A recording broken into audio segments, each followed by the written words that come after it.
बात आचार्य कुंद स्वामी की है। मने मोहनीय कर्म का क्षय करना हो, दर्शन मोह का क्षय करना हो, सम्यक दर्शन की प्राप्ति करनी हो तो प्रतिदिन स्वाध्याय होना चाहिए। बात तो ऐसी लग रही होगी कि यार हम शास्त्री करके निकल रहे हैं, हमें स्वाध्याय की प्रेरणा दे रहे हो, लेकिन दिखता है भाई समाज में वैसा। मैंने रोजाना प्रवचन भी करते हो, लेकिन जिस दिन प्रवचन नहीं करना होगा ना सभा में, उस दिन स्वाध्याय ही नहीं होगा। व्यक्तिगत भी ऐसा हो जाता है। व्यक्तिगत स्वाध्याय, सभा में स्वाध्याय के अतिरिक्त व्यक्तिगत स्वाध्याय करना, बराबर स्वाध्याय का तो संकल्प होना चाहिए, प्रतिज्ञा होनी चाहिए, नियम होना चाहिए। ये सर्वोत्कृष्ट चीज है। ये अपना भी कल्याण होगा और जगत का भी कल्याण होगा।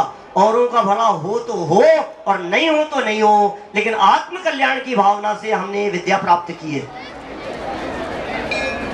बाहर में अनुकूलताएं मिलेगी या नहीं मिलेगी, बहुत आगे बढ़ना है, बहुत विकल्प होंगे। मैं जानता हूं अभी कई संकल्प विकल्प चल रहे होंगे। कुछ समय पहले से ही, विदाई होने के पहले से ये संकल्प चलना प्रारंभ हो जाता है कि क्या होगा, क्या करेंगे, किस दिशा में जाना है, आगे कहाँ जॉब करेंगे, सर्विस कहाँ लगेगी, क्या करें भाई साहब। ये सब बातें दिमाग में चलती रहती है। ये सब टेम्परेरी बातें हैं, लेकिन परमानेंट लक्ष्य को कभी नहीं भूलना, जो सिद्धत्व की प्राप्ति करना है हमारे को। क्योंकि लक्ष्य बहुत महत्वपूर्ण है। दुनिया कह देगी कि अरे ये बच्चा क्या था और क्या से क्या हो गया साहब। बहुत हमने बहुत लोगों को कहते हुए सुना है कि अरे साहब ये तो बहुत आगे निकल गया। अरे साहब कुछ नहीं था, हमें पता है। जब पढ़ता था इसके पिताजी कुछ नहीं कमाते थे और आज देखो आप करोड़ों में खेलता है। दुनिया न मालूम किन बाहरी बातों के आधार पर बड़ा कहने की बात कहेगी, लेकिन हमारी विद्वत्ता वो हमारे लिए श्रेष्ठ है। हमारा आत्मज्ञान और आत्मानुभूति वो हमें बड़ा बनाती है। जब कभी लोग ये कहते हैं कि ये कहाँ था और कितना आगे निकल गया, कितना आगे बढ़ गया, तो मैं यही कहता हूँ कि दिगंबर संत तो ये कहते हैं गुणस्थान तो पहला का पहला है। आप कहाँ आगे बढ़ना देख रहे हो। गुणस्थान बढ़े तो बढ़ना समझना। 5-50 हजार की नौकरी लग गई, करोड़ 2 करोड़ रुपया हो गया तो क्या हो गया। वो ज्यादा छोड़ जाएंगे, हम कम छोड़ जाएंगे, छोड़ करके तो जाना ही है ना। सारा जगत जिसके पीछे भाग रहा है, हमें उसके पीछे नहीं भागना है। ये तत्वज्ञान हमारा प्राण है, ये हमारा जीवन है। सब कुछ चला जाए लेकिन ये तत्वज्ञान नहीं जाए। ऐसी भावना होनी चाहिए। कुछ भी हो, चाहे प्रतिज्ञा हो इस प्रकार की, इस स्वाध्याय कभी नहीं छोड़ेंगे, आत्मरमणता कभी नहीं छोड़ेंगे। लक्ष्य हमारा इस प्रकार का होना चाहिए। इस दिशा में बढ़ते चलें। आप दूसरों को पढ़ाएं, दूसरों से पढ़ें। ये ज्ञान एकमात्र ऐसी चीज है जो बांटने से बढ़ती है। आपको पता नहीं लगेगा। आप जब लोगों के बीच में बैठ करके प्रवचन करेंगे तो अपने आप शिवोपशम खुलता चला जाएगा। राजकुमार जी भाई साहब ने अभी एक बहुत सुंदर बात कही थी।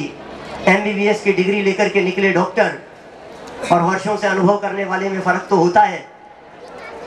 वो फर्क भी धीरे धीरे करके मिट जाएगा। क्या फर्क पड़ता है उसमें।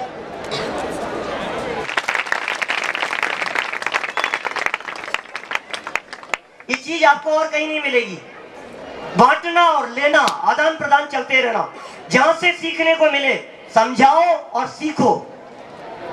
मेरा ये अनुभव है, आज तक का वर्षों का इस तरह का अनुभव है कि इस अवसर्पणिकारी दृष्टि में वो पैसा तुच्छ दिखाई देना चाहिए, धूल लगना चाहिए, धूल। क्योंकि हम उस गुरु के शिष्य हैं जो जीवन भर उस पैसे को धूल कहते रहे। हम उनके अनुयायी हैं। पुकार पुकार करके बाबूजी यहाँ इसी धरातल पर, इसी कोटा की धरातल पर ये बात कहते रहे कि महिमा आए चैतन्य की, चमत्कारों की महिमा आए, लेकिन विज्ञान के चमत्कारों की नहीं, चैतन्य के चमत्कार की महिमा आए। ये 5 साल जो तत्वज्ञान आपने पढ़ा है, ये चैतन्य के चमत्कारों को जानने के लिए है, समझने के लिए है।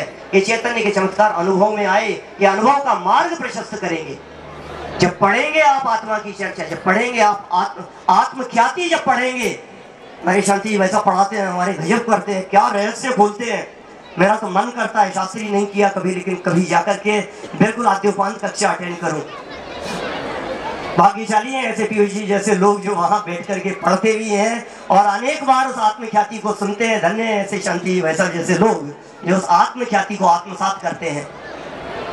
कई विद्यार्थी ऐसे मिलते हैं हमारे भूतपूर्व निकले हुए जो ये कहते हैं, ऐसे ऐसे विद्यार्थी, पीयूष जी अभी कोई एक विद्यार्थी ऐसा मिला जो ये कहता था कि सुबह 3 बजे उठ करके समयसार पढ़ना प्रारंभ, 3 से 6 तक मूल गाथाएं, 6 बजे से लेकर के 9 बजे तक का समय उसकी टीका पढ़ने के लिए, फिर 9 बजे से लेकर के 12 बजे तक का समय, बीच में 10-15 मिनट आधा घंटा क्रियाओं को छोड़कर वो जैसे नाचार्य की टीका पढ़ने के लिए, फिर उसके बाद में 3 घंटा गुरुदेव को पढ़ने के लिए, उसके बाद में 3 घंटा अनुशीलन को पढ़ने के लिए, रात को 9 बजे तक, रात्रि 3 बजे से लेकर के रात्रि 9 बजे तक 18 घंटे समयसार पढ़ने का संकल्प लेने वाले लोग आज इस दुनिया पर इस पद का उद्देश्य नहीं है शांत भवन में टिक रहना, किंतु पहुंचना उस मंजिल तक जिसके आगे राह नहीं। मैथिली शरण गुप्त की ये पंक्तियां हमें प्रेरित करती हैं। अब मैं आमंत्रित कर रहा हूं भाई साहब रतन जी को, वो इस संस्थान की एक प्रमुख गतिविधि प्रकाशन, उससे संबंधित कुछ कार्यक्रम यहाँ संचालित है। तो विगत 3 वर्षों से हमने प्रकाशन विभाग प्रारंभ किया है।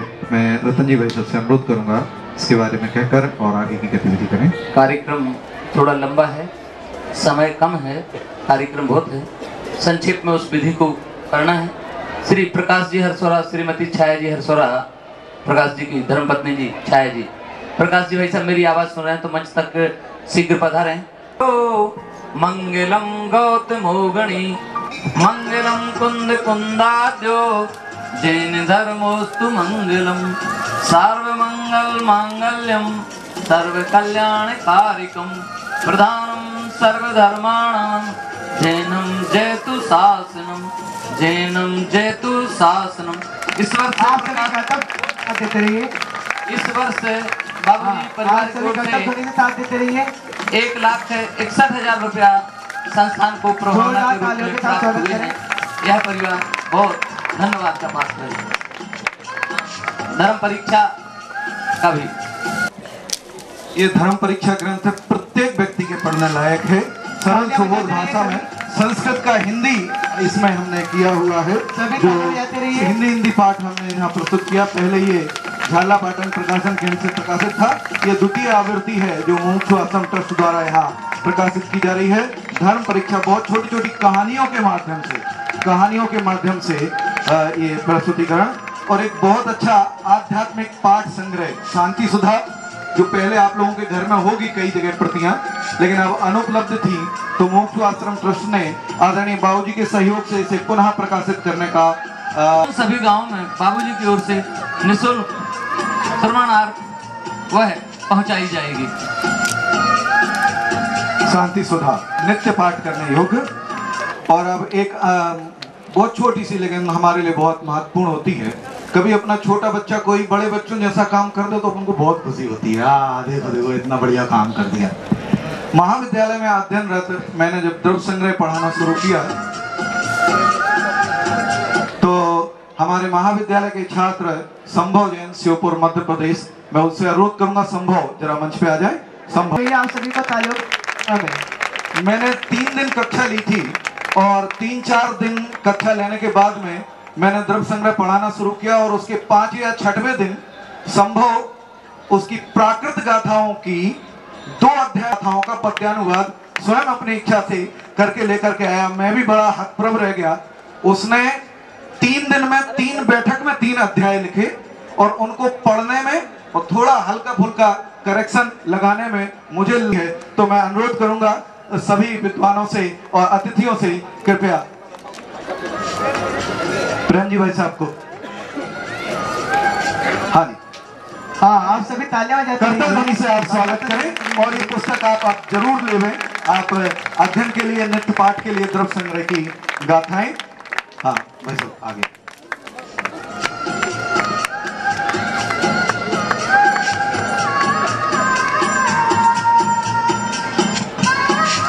सभी अतिथियों का बहुत बहुत धन्यवाद विमोचन के लिए, सहयोग के लिए। सभी अपने स्थान पर विराजे। हाँ, संभव जैन के लिए एक बार पुनः तालियों से स्वागत। जो खुद ही अपना परिचय हो उनका परिचय क्या देना, उनका परिचय देना तो सूरज को दीप दिखाना है, उनका परिचय तो देना सूरज को दीप दिखाना है। उनका नाम ही है ज्ञान। आदरणीय भाई साहब ज्ञानचंद जी पधारें और विद्यालय परिवार को, संस्थान को मांगलिक उद्बोधन प्रदान करें। करता ध्वनि से स्वागत करें सभी। आए भाई सर।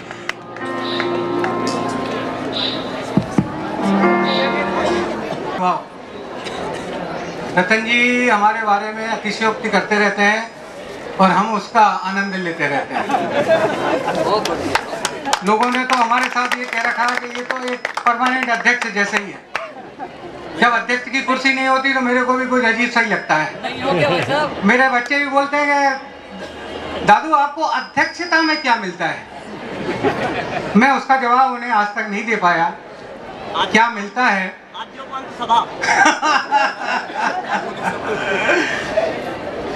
आदरणीय विद्युत जनों ने जो 9 रत्न आज यहाँ से शास्त्री की डिग्री लेके जा रहे हैं, उनको समाज में कैसे रहना है, क्या कर्तव्य निभाना है, कैसे समाज को एकत्रित करने की प्रक्रिया रखना है और अपना भी काम करना है। कल हमारे बीच जैसे अजय जैन सीए साहब पधारे थे, उन्होंने एक बात विद्यार्थियों से कही थी कि नए की पढ़ाई तुम अच्छी तरह से करना और नए से लोगों को समझाना। मैं कहता हूँ नए नए से ही समझाते रहेंगे तो नया चीज वस्तु को कब समझाएंगे। परंतु वो लोग इस बात को ही नहीं समझना चाहते, बस अपेक्षाएं अपेक्षाएं अपेक्षाएं अपेक्षाएं लगाते रहो। अरे निरपेक्ष वस्तु का स्वाद यदि नहीं चखा तो अपेक्षाएं लगाने से फायदा क्या। आप लोगों का कर्तव्य यह है कि आगम के परिप्रेक्ष्य में लोगों को किसी प्रकार की कोई कषाय ना हो, मंद कषाय रूप से वो अपनी सभा में आए और अपनी बात सुने। एक ललक आपके अंदर पैदा होना चाहिए। 1 मिनट में गणेश प्रसाद जी वर्णी के जीवन की घटना मैं आपको बता देता हूँ। आप सब लोगों को पता होगा कि गणेश प्रसाद जी वर्णी जैन नहीं थे, असाटी ब्राह्मण थे, परंतु जैन अध्ययन करने की उनके अंदर बहुत बड़ी ललक थी। जगह जगह गए परंतु उनको जैन संस्कृत पढ़ाने वाला कोई ब्राह्मण नहीं मिला, क्योंकि ब्राह्मण जैनियों को अच्छी दृष्टि से नहीं देखते थे। बनारस में भी उनके साथ दुर्व्यवहार हुआ, बहुत बुरा लगा। बहुत गरीब परिवार से थे परंतु पढ़ने की बहुत ज्यादा ललक थी। उस दिन उन्होंने देखा उनकी जेब में सिर्फ 1 रुपया है। उस समय 1 रुपये में 64 आने होते थे। उन्होंने 64 पैसे होते थे 1 रुपये के। 64 पैसे के 64 पोस्ट कार्ड खरीदे और सारी समाज को लिखा अपनी दयनीय अवस्था के बारे में, जैन धर्म की दयनीय अवस्था कि जिसके पठन पाठन की, जिन्हें आचार्यों ने अपना गुलिस्तान खोकर, जिसे कहते हैं कोयले की भट्टी में जलते हुए शास्त्रों की रचना की, अपनी शांति खोकर, उनको पढ़ाने वाला कोई नहीं मिलता है। लोगों ने उनकी दर्द, उनकी समस्या को समझा और बनारस काशी जैन संस्कृति का बहुत बड़ा विद्यालय सिर्फ 1 रुपये में तैयार हो गया। ऐसी ललक, ऐसी रहन हमारे अंदर पैदा होना चाहिए। आज तो आप सब विद्यार्थियों को सारे ही साधन मौजूद हैं। आर्थिक दृष्टि से आपको सोचना नहीं है। आप सब लोगों को भी पता होगा कि आप जब इस महाविद्यालय में आए थे तो कैसे एक सशंकित रूप से, एक भयभीत रूप से, एक लूज कॉन्फिडेंस के रूप से शायद आए होंगे, परंतु आज सबके चेहरों पे एक अद्वितीय कॉन्फिडेंस, एक ऐसा देदीप्यमान चेहरा सबका दिख रहा है। हमारे बीच से ही जो बांसवाड़ा उदयपुर में विराजती हैं, उदयपुर और बांसवाड़ा उदयपुर कोटा के ही निवासी हो, डॉक्टर ममता जैन, जैन बालिका विद्यालय की निर्देशिका। ऊपर बैठे हुए दीक्षांत समारोह के हमारे प्रिय विद्यार्थी, साधर्मी भाइयों एवं बहनों, आज हम सब बहुत खुश हैं। कारण क्या है उस पर चर्चा नहीं करनी है कि होली है या अष्टमी का पर्व का समापन है। आज इन बच्चों का दीक्षांत समारोह है। दीक्षांत मतलब क्या? 5 साल आपने यहाँ पर पढ़ाई की, शिक्षा प्राप्त की, उसका आज अंत हो गया, इसलिए आप लोग खुश हैं। और भाई साहब लोग इसलिए खुश हैं कि 5 साल तक इनकी परवरिश की, संभाला इनको, आज ये हमारे ऊपर बोझ बन गए, आज हम इनको विदाई दे रहे हैं। आप लोग इसलिए खुश हैं। क्या ये कारण है? ये कारण नहीं तो फिर क्या है? अरे 5 साल पहले ये बच्चे, प्यारे बच्चे, नन्ही कली के रूप में इस विद्यालय में प्रवेश हुए थे। कहते हैं कि सहारा जब तक बालक को सहारे की ज़रूरत तब तक पड़ती है जब तक वह स्वयं चलना ना सीख जाए। तो इन बालकों को 5 साल तक सहारा इस महाविद्यालय ने, इस महाविद्यालय के स्टाफ ने दिया है। अब वह अपना रास्ता स्वयं चुन सकते हैं, उन्हें किसी की ज़रूरत नहीं है।